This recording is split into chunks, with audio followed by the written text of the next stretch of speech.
शिक्षा किन हामी छोराछोरीलाई किन पढाउन चाहन्छौँ? शिक्षित हुनलाई।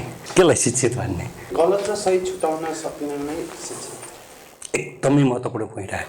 सही र गलत छुट्याउन सक्ने।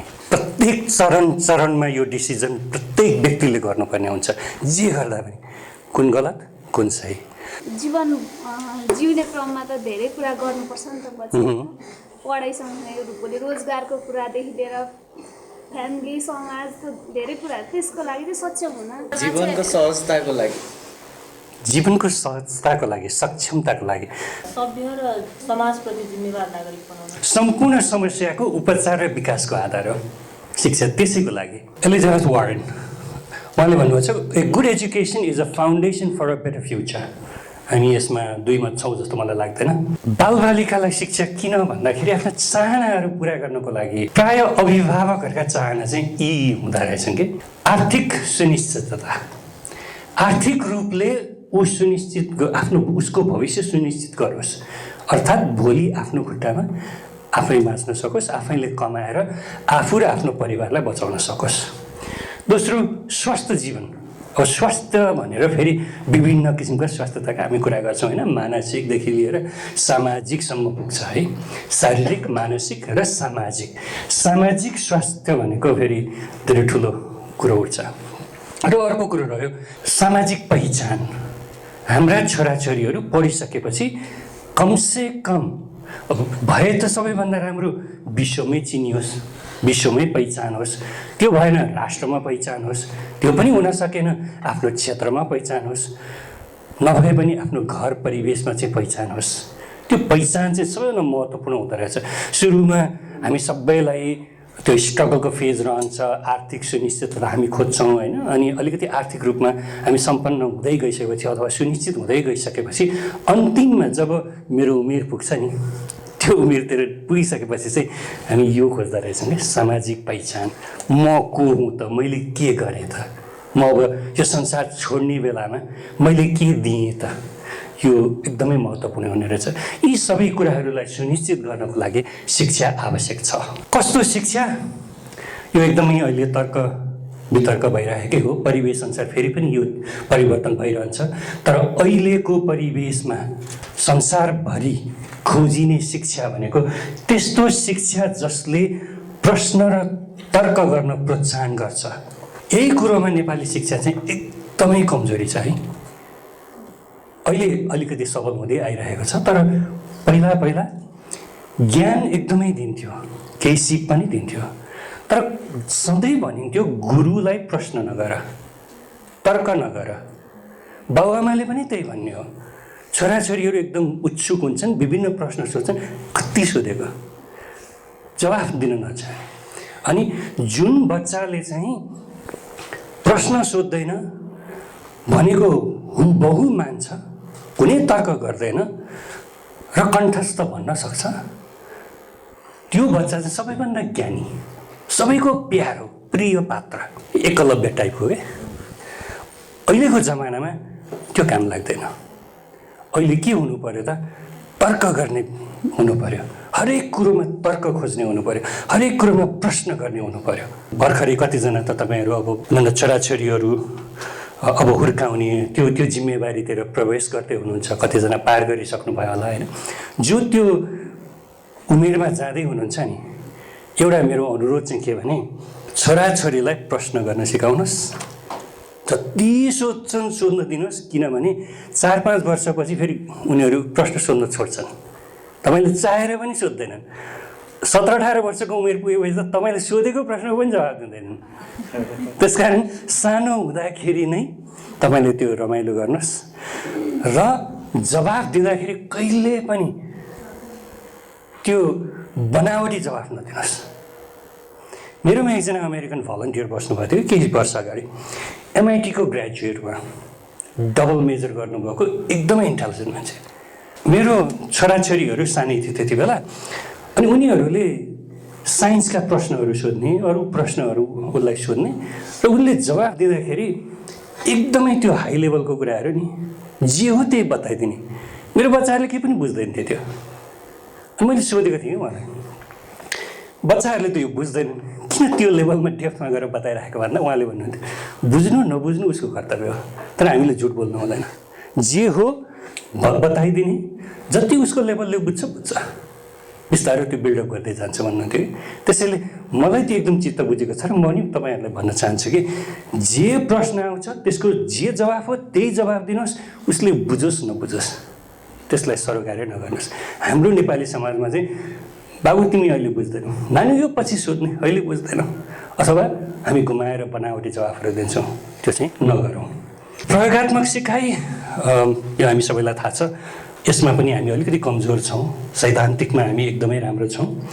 व्यावहारिक ज्ञान जुन ज्ञान भोलिलाई काम लाग्छ, आजकल तपाईँहरू जताततै मैले सुन्छु कि सहर बजारमा अझ राम्रो स्कुलमा पढेका छोराछोरीहरू अथवा विद्यार्थीहरूलाई दुध कहाँबाट आउँछ भनेर सोध्यो भने प्याकेटबाट भन्छ भन्छ। तर म भन्छु त्यो ठिकै छ त, व्यावहारिक ज्ञान हो नि। आज गाई नै दोहेर होइन दुध खानुपर्ने त कमै छ नि त। सहर बजारको विद्यार्थीले गाईबाटै दुध आउँछ भन्ने जान्नु राम्रो हो, तर त्यो आवश्यकै चाहिँ होइन। उसले के चाहिँ जान्नु पर्यो उसको व्यवहारमा भने दुध चाहिँदाखेरि कहाँबाट किनेर ल्याउनु पर्छ त्यो त जान्नु पर्यो नि त। व्यावहारिक ज्ञान हो सबभन्दा महत्त्वपूर्ण, म चाहिँ त्यसमा जोड दिन्छु। अहिले मोबाइल चलाउन जानेन, खत्तम, सबै पछाडि परे बच्चाहरू, त्यो महत्त्वपूर्ण छ। कम्प्युटर चलाउन जान्नु आजको व्यावहारिक आवश्यकता हो, तर ढिकी कस्तो हुन्छ, जाँतो कस्तो हुन्छ, एकदम हामी त्यो ओबिटी हो के विषय इन्ट्रोड्युस भएछ, आयो गयो, फेरि जाँदैछ, त्यो गइ नै सक्यो भनौँ न, यो अन्तिम वर्ष पढाइ हुँदैछ जस्तो लाग्छ। हरेक विषयमा छिराएको छ परम्परागत हाम्रा सिपहरू भनेर। हिजो जाँतोले कसरी काम गर्छ जान्नु जरुरी थियो, आज त्यो विद्यार्थीले जानेर के काम थियो। त्यसैले व्यावहारिक ज्ञान चाहिँ महत्त्वपूर्ण छ भन्ने कुरा हो र विद्यार्थी केन्द्रित शिक्षण हुनुपर्छ, हामी सबैलाई थाहा छ। यो एउटा सारांश हो। भने अब हाम्रो नेपालको शिक्षाको बारेमा हामी क्विकली एउटा बर्ड्स आई भ्यू हेरौँ है त, कसरी प्रोग्रेस भयो भनेर। पहिला सोध्न चाहेँ प्रथम विद्यालय नेपालको दरबार हाई स्कुल कहिले इस्टाब्लिस भएको होला? 1910। कति वर्ष भयो? 170 वर्ष लगभग भयो, 68 वर्ष भइसक्यो। त्यति अगाडि भएको थियो। कसले गरेको यो? जङ्गबहादुर राणाले। बेलायतबाट फर्किसकेपछि नेपालले पाएको उपहार हो यो, एकदमै ठुलो कुरो हो नि त देशको लागि। शिक्षाको चाहिँ बीजारोपण भयो। त्यसपछि 2007 सालसम्म, 1910 देखि 2007 सालसम्म देशको परिस्थिति के थियो त?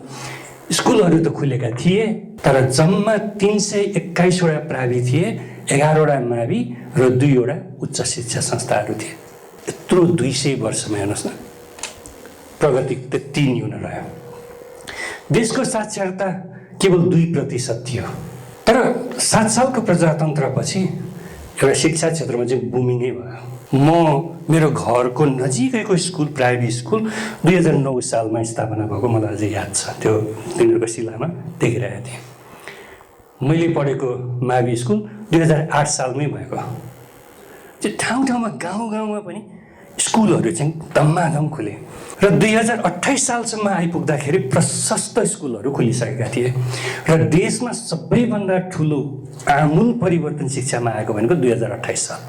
हामी मानौँ या नमानौँ, धेरै राजनीतिक उथलपुथल भए, विभिन्न पार्टीमा आबद्ध छौँ, धेरै संस्थाहरूलाई हामीले गाली पनि गऱ्यौँ, प्रेज पनि गऱ्यौँ, तर अहिले आएर प्रमाणित के भइसक्यो भन्नुहुन्छ भने राजा महेन्द्रले जस्ता दूरगामी एडभाइजरहरू कसैले पनि आजसम्म पाएका छैनन्।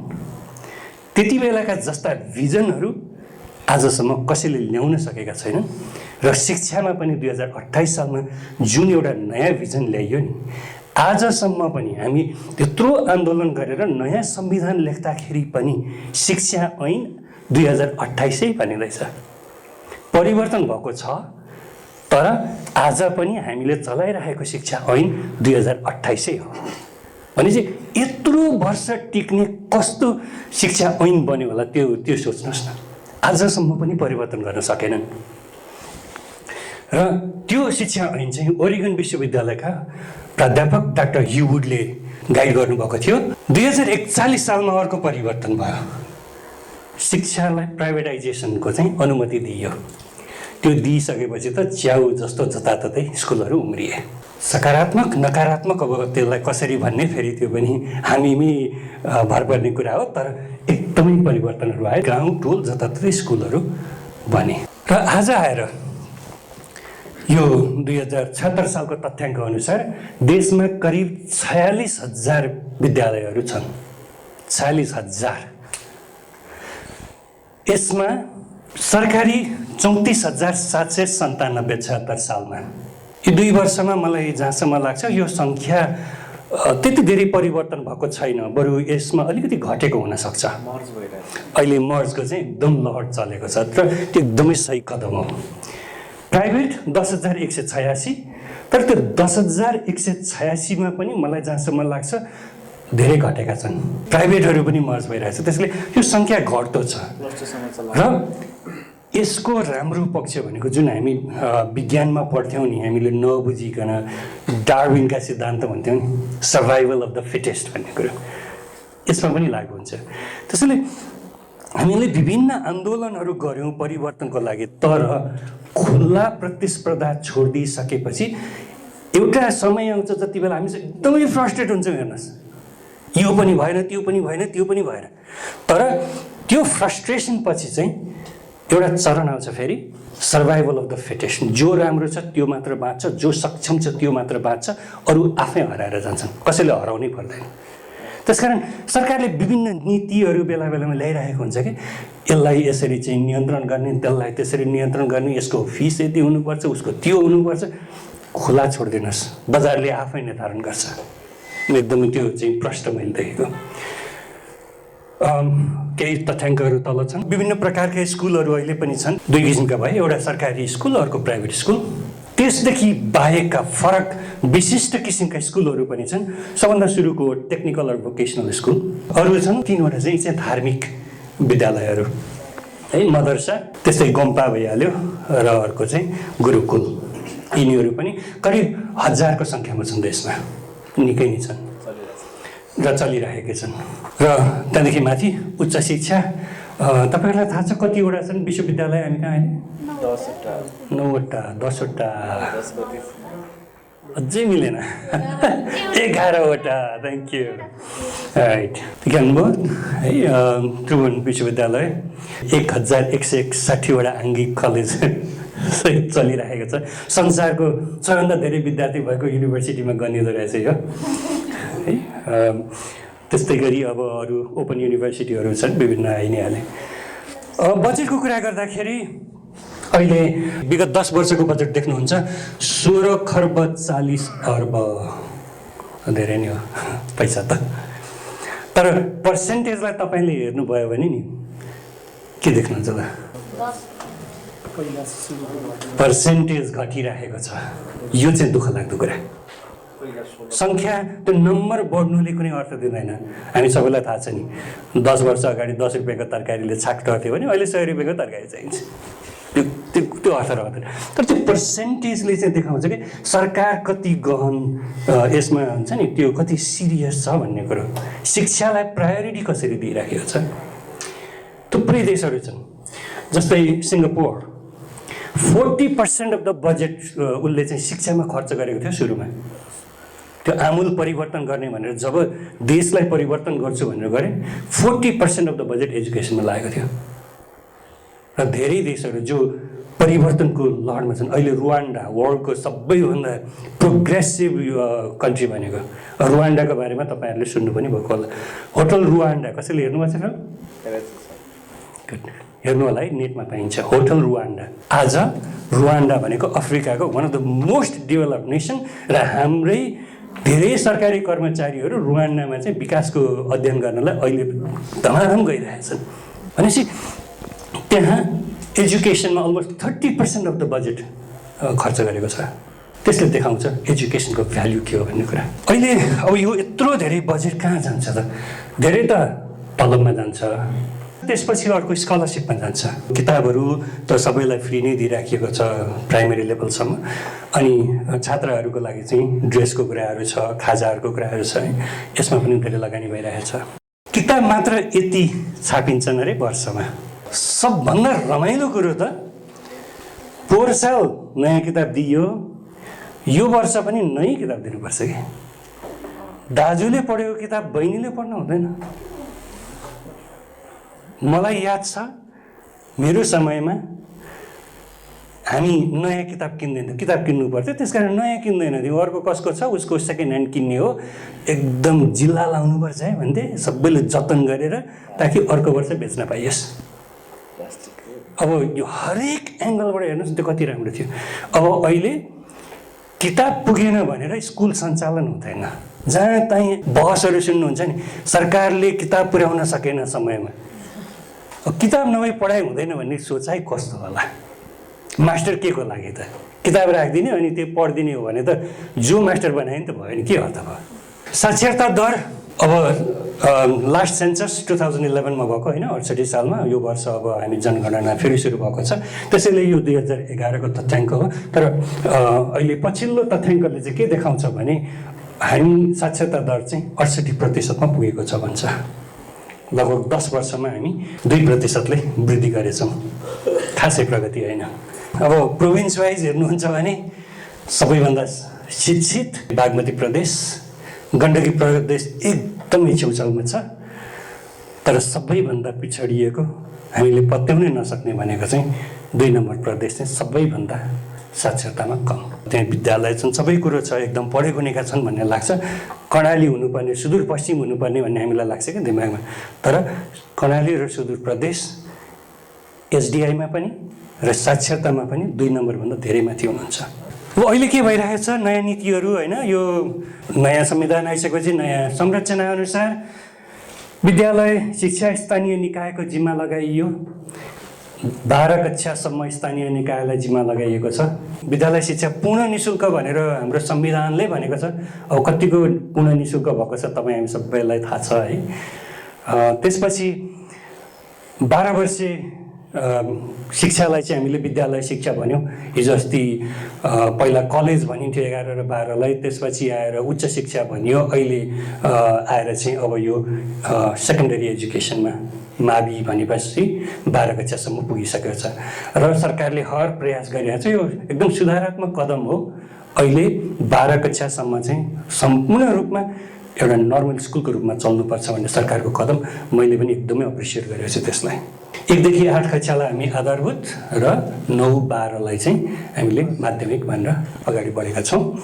पाठ्यक्रमको कुरा गर्दाखेरि अहिले एकीकृत पाठ्यक्रममा हामी अघि बढिरहेका छौँ। 1 कक्षादेखि 3 कक्षासम्म एकीकृत पाठ्यक्रम आइसकेको छ। तर अलिकति डिटेलमा हेर्नुभयो भने के पाउनुहुन्छ भने सबै विषयहरू एउटै थिममा घुमिरहेका छन्, त्यसकारण त्यो एकीकृत छ।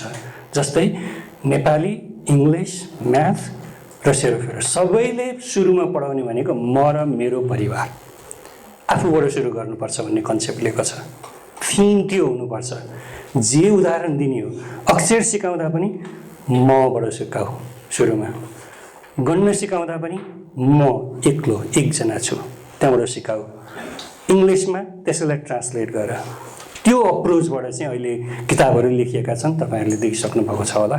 र एकचोटि हेर्नुहोस्, रमाइला छन् अहिलेको। त्यो धेरै सुधारात्मक पक्ष मैले मानेको छु। 1 देखि 5 कक्षासम्म होइन, 4 कक्षासम्म त परीक्षै हुँदैन, कति रमाइला। सबै इन्टरनल एसेसमेन्ट अहिले, यो पनि सुधारात्मक पक्ष नै हो। अब तर्क त गर्न सकिन्छ यसले क्वालिटी इन्स्योर गरे कि गरेन त, जबरजस्ती पासहरू भइराखेका छन्। तर म चाहिँ के भन्छु भने 5 कक्षामा 100% ल्याउने मान्छेको के अर्थ, त्यसले जिन्दगीमा के फरक पार्छ?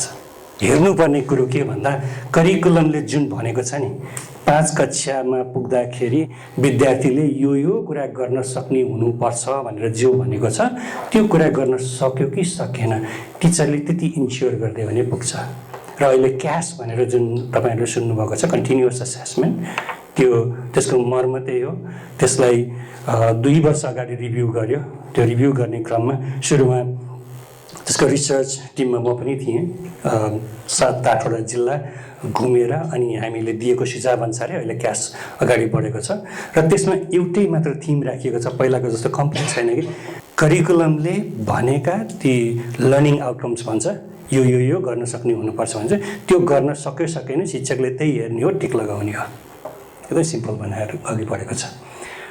त्यसपछि 11 र 12 मा अर्को परिवर्तन हो, मन्त्रीज्यूले 7वटा विषय राख्नुपर्छ भनेर धेरै पहल गर्नुभयो, अन्तिममा सक्नु भएन, 6वटा विषयमा झर्नुभएको छ। अहिले 6वटा विषयमा हामी छौँ। अहिले नयाँ करिकुलममा गएको छ। नयाँ करिकुलममा थुप्रै परिवर्तन छन्, यो पहिलाको भन्दा धेरै प्रोग्रेसिभ छ। तर करिकुलम भनेको चाहिँ के पढाउने भन्ने कुरो खासै चेन्ज हुँदैन, जहिले पनि उस्तै हुन्छ। त्यसलाई कसरी इभ्यालुएट गर्ने, त्यहाँनिर चाहिँ परिवर्तन हुने रहेछ। र अहिलेको जुन नयाँ मोडल क्वेसनहरू जुन आइरहेको छ त्यसले चाहिँ अलिकति हलचल मचाइरहेको मैले पाएको छु। विशेष गरी साइन्समा, म्याथमा ठुलै हलचल मचिएको छ। तर मलाई लाग्छ 1-2 वर्षपछि यो कुरो नर्मलाइज हुन्छ। महेन्द्रनगरमा चाहिँ एन प्याप्सनको मिटिङ भइरहेको थियो।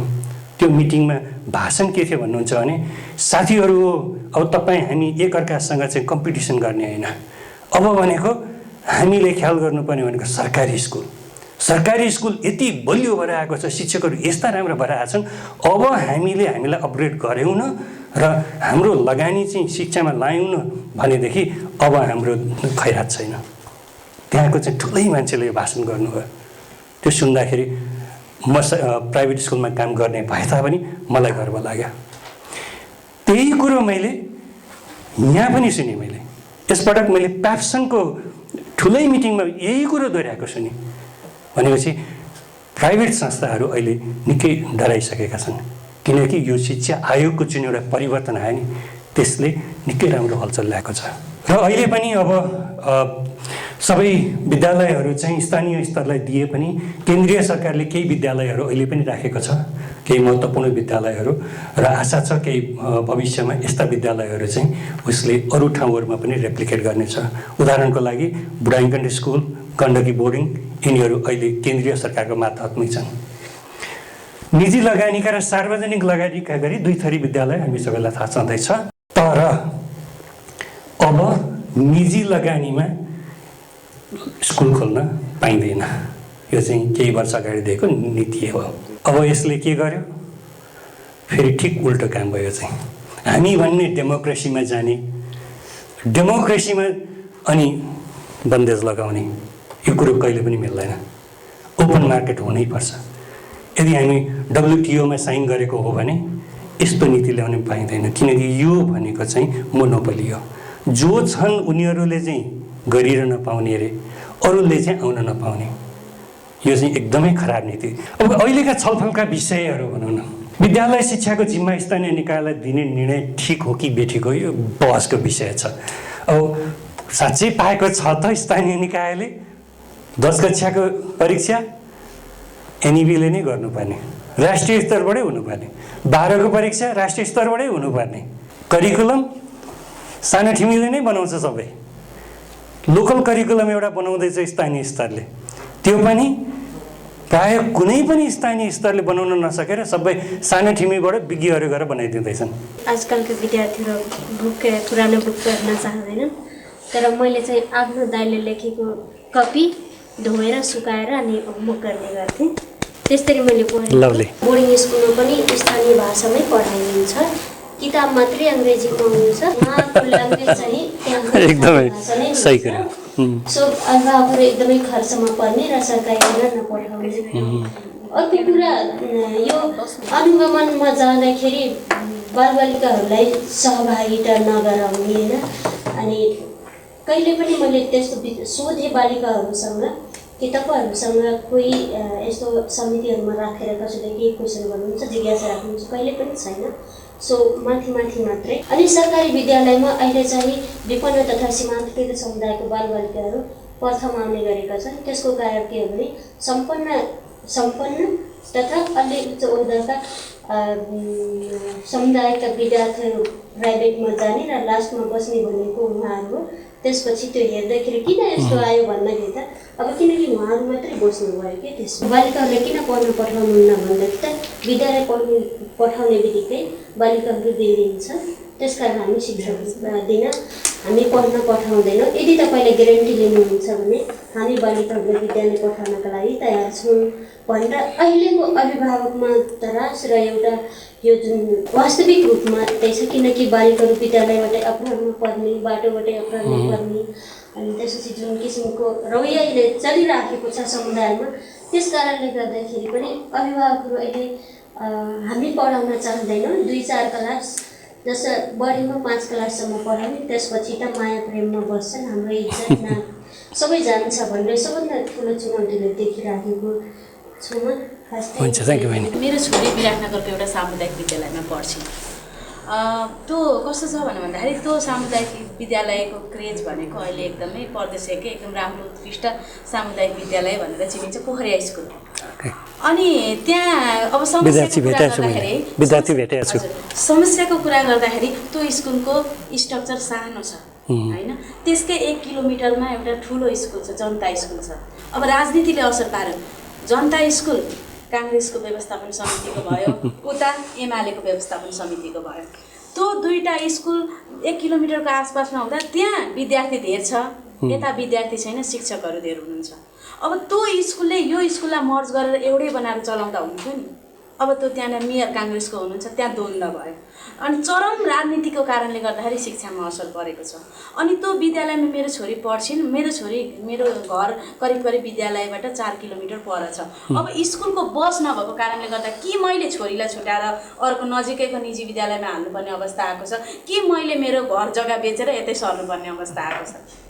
त्यो कमीले होइन। अर्को कुरा सर कस्तो भने शिक्षकहरू पनि आफूलाई अपग्रेड गर्न नचाहँदाखेरि एउटा समस्या छ। अर्को चाहिँ सामुदायिक विद्यालयहरू मर्ज मैले भनिहालेँ सर।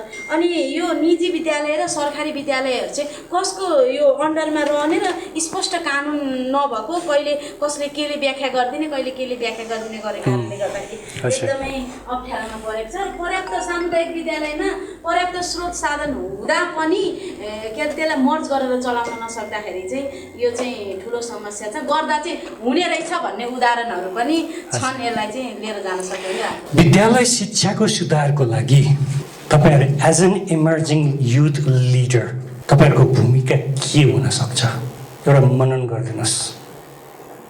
तपाई आफूले के गर्न सक्नुहुन्छ आफ्नो क्षेत्रबाट। र फेरि पनि मैले दोहोर्याउन चाहे, यदि कुनै पनि परिवर्तन तपाईँ गर्न चाहनुहुन्छ र यो देशमा परिवर्तन गर्न चाहनुहुन्छ भने शिक्षा नै हो एट्याक गर्नुपर्ने।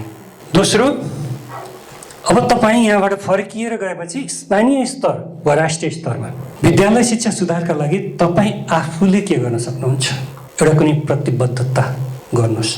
धेरै ठुलो कुरो गर्नु पर्दैन, सानै कुरो हुन सक्छ। उदाहरणको लागि तपाईँ खासै आफ्नो अर्कै व्यवसाय छ, अर्कै कुरा छ भने पनि एक दिन तपाईँको नजिकको स्कुलमा गएर तपाईँको व्यवसायको बारेमा कुरा गर्न सक्नुहुन्छ। इन्करेज गर्नुहोस् न। ती विद्यार्थीहरूलाई तपाईँको व्यवसायमा ल्याएर एक दिन इन्टर्नसिप गराइदिनुहोस्, 1-2 दिन। त्यो पनि सम्भव छ। अलिकति सक्नुहुन्छ त्यहाँ अब लाइब्रेरी चाहिने हो कि के चाहिने हो होइन, कुनै एउटा साना क्लबहरू गठन गर्ने हो कि के गर्न सक्नुहुन्छ, केही न केही चाहिँ गर्न सकिन्छ जस्तो मलाई लाग्छ। त्यो आफ्नो तर्फबाट के गर्न सक्नुहुन्छ त्यो एउटा प्रतिबद्धता गर्नुहोस्। सुरुवात, परिवर्तनको सुरुवात त्यहाँबाट गर्नुहोस् जस्तो लाग्छ। यो नेटवर्कको सदुपयोग गरेर तपाईँहरू के गर्न सक्नुहुन्छ।